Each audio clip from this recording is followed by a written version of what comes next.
Pili mo naman ako ng flowers. Padala mo ako ng Jollibee.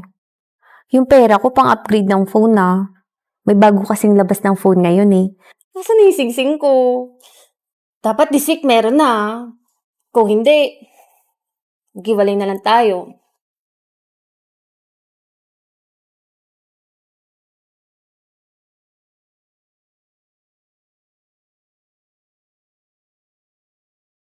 B, Oh, pili mo naman ako ng flowers.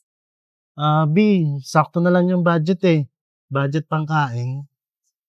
Ba naman yan? Parang flowers lang eh. Buti pa yung mga ex ko, nabibili yung mga gusto ko. Saka wala rin naman tayong okasyon ngayon, di ba? Sige na, dali na. Tsaka para maramdaman ko rin na special ako. Oh, Dali siya. na. Sige, wait ka lang ha. Okay. Thank you.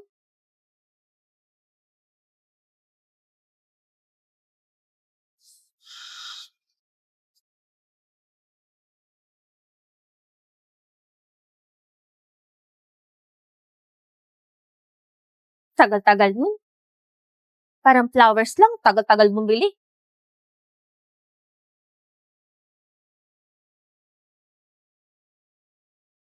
B, ito na yung flowers mo. Love you.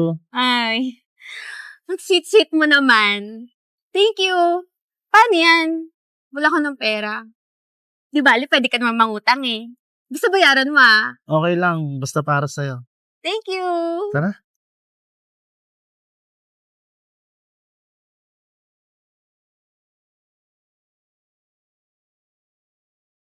B, Hello? asan ka? Hindi ka sumasagot sa mga message ko. Lasing ako kagabi eh. Kainuman ko yung mga friends ko. Kasama ko sila. Ah, kaya pala. Kamusta pakiramdam mo? Di ba sumakit ang ulo mo? Sakit nga eh. Okay lang bang padala mo ako ng Jollibee? Sige na. Please. Ah, ganun ba? Okay lang bang pang lunch and dinner ko na rin? Teka lang ha. Try ko mangutang. Sige ah. Sabihan mo na lang ako pag napadeliver mo na.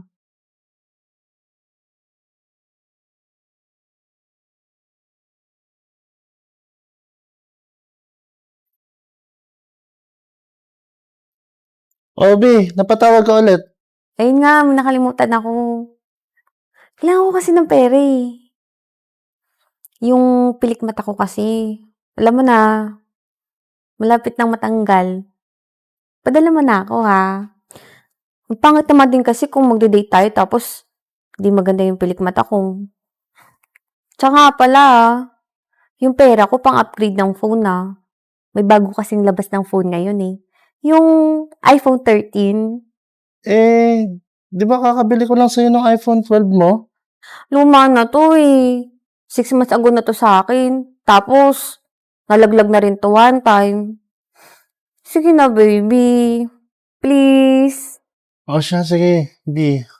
Gagawa ko ng paraan. O sige, baby ah. Basta pagkairam mo, bayaran mo agad ah. Para makairam ka ulit. Okay? Thank you. Love you.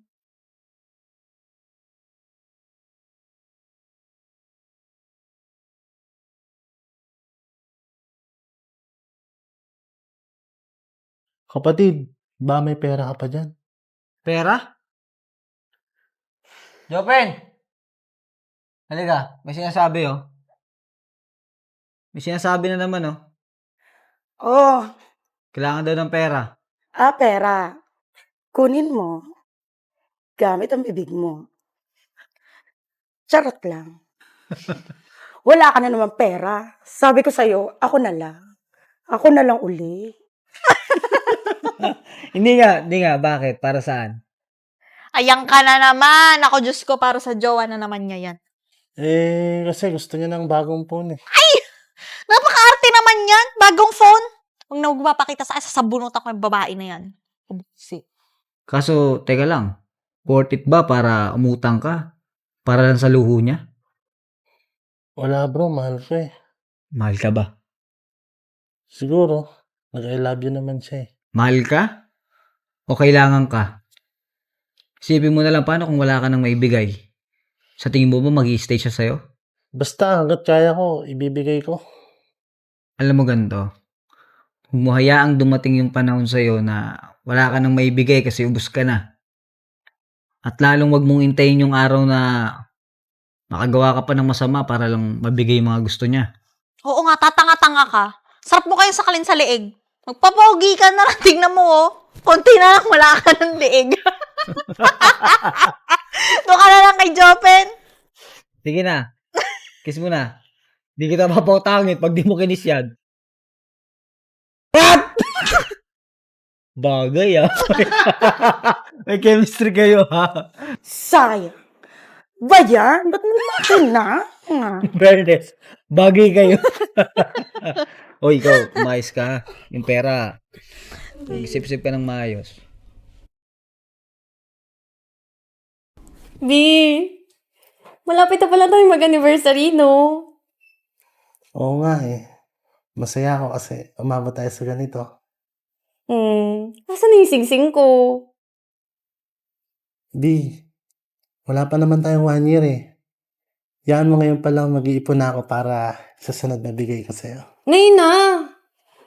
Grabe ka naman, parang sing-sing lang na gold, hindi mo mabigay. Dapat this week meron na. Kung hindi, maghiwalay na lang tayo.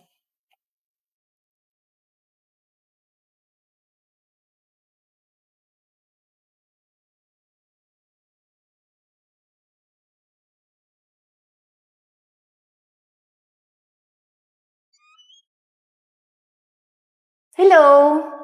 Si MJ? Kanina ko pa kasi siya tinatawagan eh. Hindi siya nagpaparamdam. Diyos ko, pabili lang ako ng singsing. Hindi na siya nagpakita. Asan ba siya? Nakakulong na siya. Alam mo ba, na yung mga araw na puro kahiling sa kanya, ginagawa niya ng paraan, maibigay lang sa'yo kahit hindi niya kaya.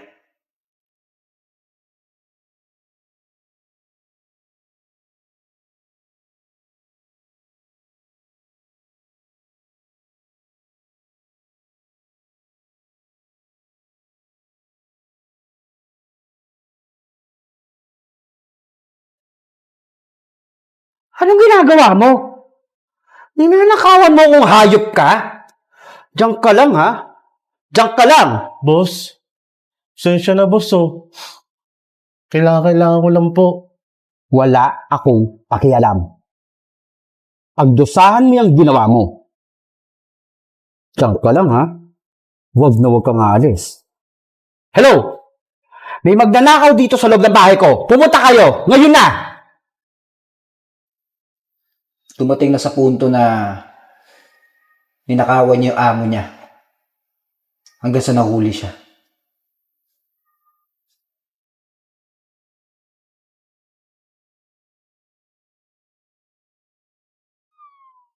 Wala kang kwenta. Ikaw ang dahilan kung bakit nakulong siya. Ano, masaya ka na? Ha? Nang dahil dyan sa kakahiling mo sa kanya, ayan, nakagawa siya ng di maganda. Alam mo, hindi ka na makakatagpo na magmamahal sa'yo ng sobra. Alam mo kung bakit? Kasi wala kang kwenta.